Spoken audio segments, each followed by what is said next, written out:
Ciro, 98 e 2002 a gente tinha, né, um país num momento também que precisava de uma mudança. Agora, acho que as eleições municipais mostraram do ano passado, também do ano retrasado, mostraram que o povo pede uma mudança. O que esperar para 2018? Qual a mudança que tu propõe? Qual o projeto político que tem para o Brasil?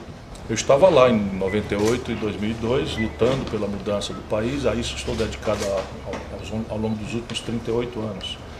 E eu gosto de lembrar, nesses tempos difíceis, encaminhando a resposta que você me pede, de que são 38 anos que me levaram a ser governador, ministro, administrar a economia do país, prefeito de uma capital. E, felizmente, nada é mais do que a minha obrigação, mas posso me apresentar para o povo brasileiro com a ficha limpa.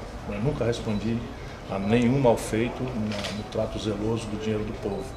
E a mudança que o povo pede começa com essa premissa, a ideia de um compromisso exemplar, não retórico, porque nós vimos que a retórica também pode frustrar muitas pessoas. O caso Aécio talvez seja o mais trágico da história contemporânea brasileira. Mas o exemplo, né? E a ideia de que você precisa demonstrar experiência, porque o momento brasileiro pede uma pessoa que tenha a capacidade de compreender a raiz dos problemas, os ângulos gerais em que o problema se reparte, não simplificar a abordagem de problemas que são muito complexos, mas ao mesmo tempo com a capacidade de formular alternativas por ideias que devem ser ajuizadas antes da eleição. Isso aqui já não sei se é o que o povo brasileiro pede, mas eu peço ao povo brasileiro que não deixe de votar procurando conhecer as ideias, porque se o cidadão se elege despolitizadamente, ou seja, dizendo que está tudo errado, que a culpa é do que está aí, e deixa a população acreditar, né, desonestamente, que se ele chegar lá vai resolver tudo num passo de mágica, ele está semeando a decepção que nós vivemos com a Dilma. É possível resolver o problema brasileiro, não resta disso a menor dúvida. Eu tenho discutido pelo país afora, em universidades no estrangeiro, mas nós vamos precisar muito da participação consciente do povo brasileiro para enfrentar resistências, enfim, corruptas, fisiológicas, que tomaram conta do poder central no país. Nesse ano de governo do Temer, a gente teve algumas reformas que foram, de certa forma, né, capitaneadas pelo mercado, pelo empresariado. Até onde tu acha que a reforma trabalhista, a própria reforma da Previdência, que é a intenção do governo ainda colocar em votação isso, até onde tu acha que elas devem ir? Qual o teu posicionamento também em relação a essas reformas para a economia do Brasil também, a partir do próximo período? Nós não devemos ter medo de pôr em debate todas as estruturas brasileiras. Elas estão claramente incapazes de responder ao desafio do emprego, do salário, da renda, da segurança da população, da saúde que se deve dar ao povo brasileiro, do conserto da juventude, que hoje está absolutamente descrente de tudo e de todos. Isso é uma morte que se dará à democracia num espaço muito breve. Porém, ao não termos medo, isso nos distingue de quem meramente reage, nós não podemos aceitar que o conjunto de providências que são tomadas hoje se deem para atender a privilégios de uma sociedade que é extrema e selvagemente desigual, que mantém uma minoria. Só para lhe dar um número, que é talvez o mais chocante que possa resumir o que eu quero lhe dizer. 6 brasileiros, meia dúzia de brasileiros, têm a fortuna equivalente a 100 milhões de brasileiros mais pobres. E evidentemente que as reformas que nós precisamos fazer devem buscar consertar as contas públicas, sanear as contas públicas, ser um governo empoderado para agir com mais dinheiro em educação, mais dinheiro em segurança, mais dinheiro em saúde pública, evidentemente combatendo o desperdício, a corrupção, mas não há como você fazer isso sem incrementar o gasto por aluno ano, por exemplo, na educação. E isso há de ser feito fazendo com que os mais ricos paguem mais proporcionalmente do que os mais pobres. Isso eu vou propor com clareza para o povo brasileiro. Professor, chamo de professor porque eu, né, senão tem que chamar de tudo, né? Ministro, de governador, de prefeito, de deputado estadual. Meu título mais honroso é de professor. Pois é, então eu vou lhe chamar de professor. Casualmente, hoje eu fui ver na internet que nós nascemos no mesmo dia e no mesmo mês, 6 de novembro, né? Só o ano diferente.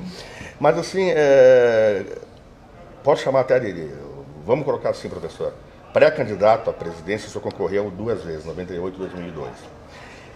De lá para cá, os projetos que o senhor tinha para implementar no país, a nível de desenvolvimento econômico e estratégias e plano político, certamente hoje seriam outros, né, devido a essa situação toda que a gente está vivendo.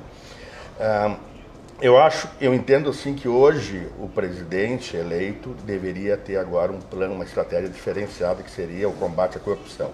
O que o senhor acha? O que o senhor faria, caso eleito a presidente, para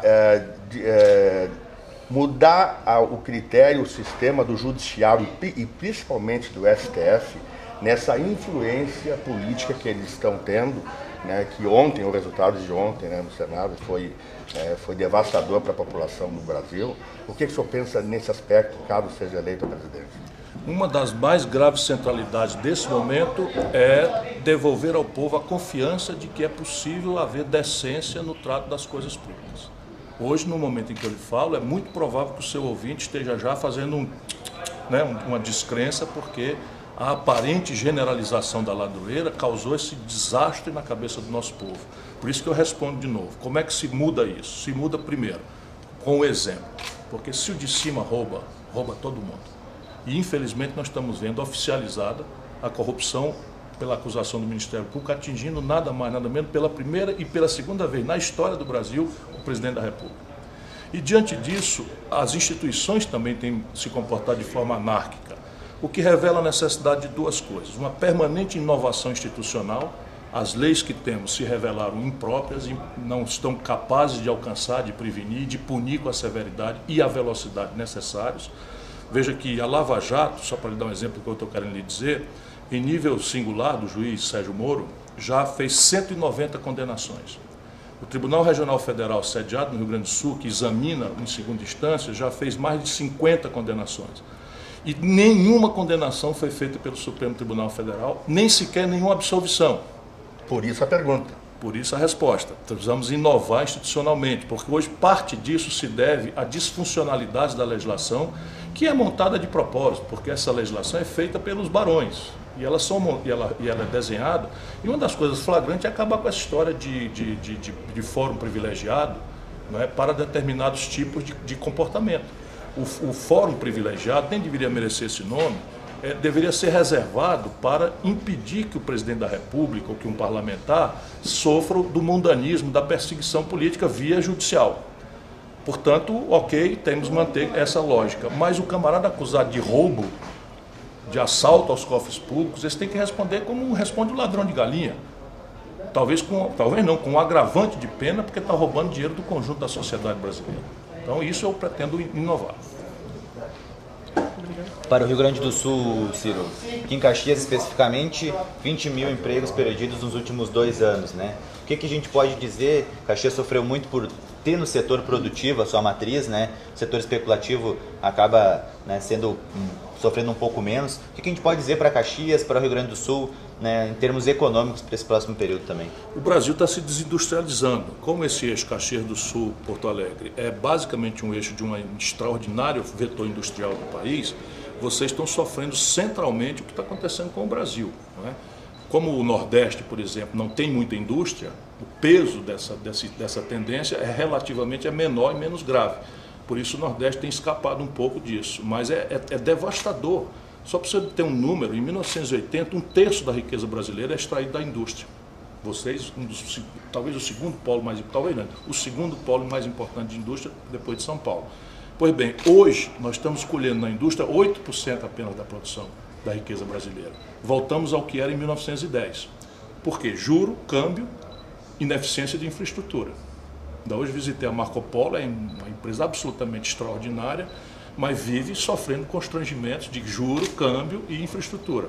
E evidentemente nós temos que nos dar as mãos, né, o setor público, porque nunca aconteceu de país nenhum se desenvolver sem uma sólida parceria entre um Estado empoderado, saneado e uma iniciativa privada convergente com isso. E no Brasil, apesar de estarmos vivendo esse desastre, a mitologia neoliberal de que o mercado livremente é que vai resolver o problema, nada mais fez do que desastrar a sociedade brasileira, destruir aos milhões os empregos que hoje fazem aí. Nós temos 13 milhões e 400 mil brasileiros desempregados, mais de 10 milhões de brasileiros empurrados por biscate, correndo da repressão nas cidades, tentando sobreviver, desorganizando o comércio que paga os impostos, etc, etc. Na verdade, o país não tem nenhum compromisso com quem produz. Todas as nossas energias estão sendo drenadas para a agiotagem. E isso é o que nós precisamos acabar. Professor, a última pergunta. O senhor concorda que a soma, o número de 3 trilhões e 300 bilhões, seria esse o valor total do rombo do país, somando todas as instituições, os órgãos públicos e os desvios de dinheiro público? O que o senhor acha desse valor? É fictício? fictício. Esse número vem de um outro dado que é mais grave, né? O que não quer dizer que você perder 1 bilhão, 1 milhão, ou seja lá quantos centavos de dinheiro que falta para a sobrevivência do nosso povo pela ladroeira, se assistir 51 milhões em mala dentro de um apartamento de um filho da puta, né? Desculpa a palavra, mas eu toda vida que vejo isso, eu me sinto como se sente um trabalhador desempregado no Brasil que se humilha todo dia batendo de porta em porta. Pois bem, nesse momento, esse número se assemelha ao conjunto das dívidas públicas. E são mais do que isso, são 3 trilhões e 700 bilhões de reais, e é uma dívida que não se conta, mas essa dívida está sendo cobrada do povo brasileiro.